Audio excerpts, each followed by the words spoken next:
Второе открытое тестирование UFL давным-давно подошло к своему завершению. В принципе, люди поиграли, люди успели уже оставить свои отзывы, но не поиграл я, и поэтому мы также остались, скажем так, без отзыва. Но суть сегодняшнего ролика совсем в другом, потому что совсем неожиданно после проведения второго открытого тестирования разработчики объявили о скорейшем выходе UFL, то есть все наше время ожидания, которое тянется с 2021 года, оно наконец-то подходит к своему завершению, и уже в сентябре мы увидим полноценный релиз UFL, о чем сегодня и предлагаю поговорить поподробнее. Как и всегда, подписывайтесь на канал, если не подписаны, ставьте лайк, если еще не поставили, и в комментариях делитесь своим мнением.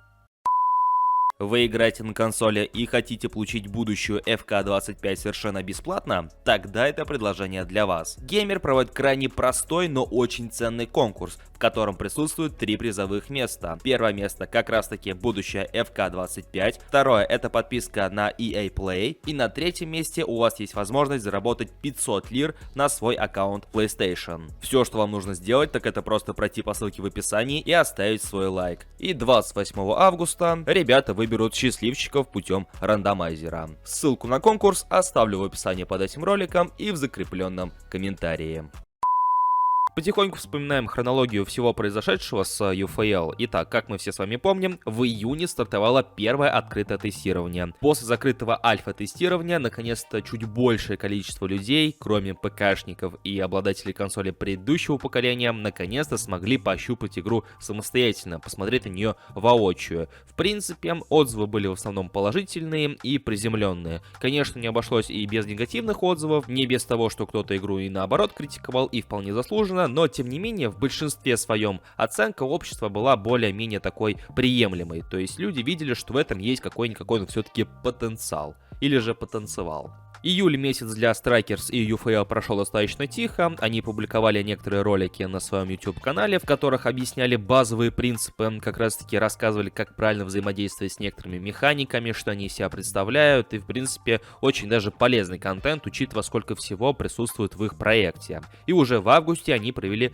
второй открытый бета-тест. Что самое интересное, о потенциальном релизе UFL внезапно высказался Гальвани, то есть он представил эту информацию немножко раньше, нежели это сделали сами разработчики, и я даже подозреваю, как и почему это произошло, но это не имеет значения. Сам факт, что спустя несколько дней после проведения открытого тестирования разработчики объявили о том, что уже 12 сентября весь мир увидит полноценный релиз UFL, но только на консолях нового поколения, точно так же, как и в случае с тестированием. Это PlayStation 5 и Xbox Series X или же S, в то время как ПК и консоли предыдущего поколения пока что на данный момент остаются за бортом. Что самое интересное из всей этой ситуации, 12 сентября это не просто четверг, это в том числе и день, когда вроде как планируется обновление до eFootball 2025. За все это время Konami так и не изменили эту дату, и именно на это число приходится завершение сезона, который сейчас проходит в eFootball, завершение кампаний и истечение срока действия тех же самых ежедневных пенальти и прочих подобных мини-ивентов. Все это также заканчивается именно что 12 сентября, и получается, что в один день нас ожидает 2 релиза. В принципе, для Strikers и UFL это, в принципе, ни о чем не говорит, потому что давным-давно стало очевидно, что они вроде как не ориентируются на аудиторию eFootball. То есть как, они будут рады всем, это очевидно, но нет такого, чтобы они прям отчаянно боролись за тех же eFootballеров или же песеров, как вам угодно. А поэтому релиз в тот же день, что и обновление до eFootball 2025 для них особо ничем не грозит, но вполне может грозить тем же самым Konami. Очевидно, что все и сразу не побегут из eFootball в UFL, несмотря на то, что релиз в один день.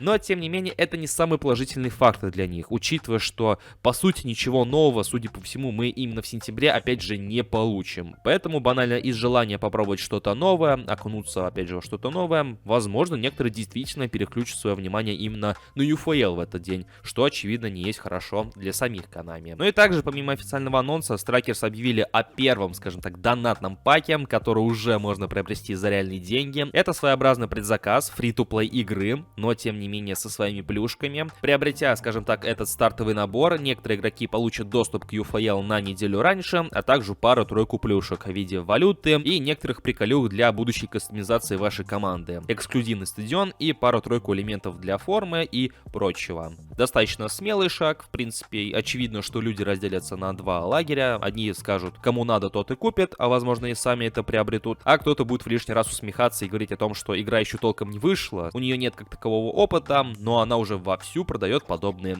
паки. Ну а что думаете вы на весь этот счет, дорогие друзья? Пишите в комментариях под этим роликом. Будете ли вы играть в UFL на старте? Принимали ли вы участие во втором тестировании? И если да, то как вам игра? Не забывайте также подписываться на этот канал, если находитесь здесь впервые. Поддержите этот ролик своим большим пальцем вверх. И не забывайте также подписываться на наши соцсети, чтобы всегда оставаться на связи. Всем спасибо за просмотр, всем удачи и до скорых встреч!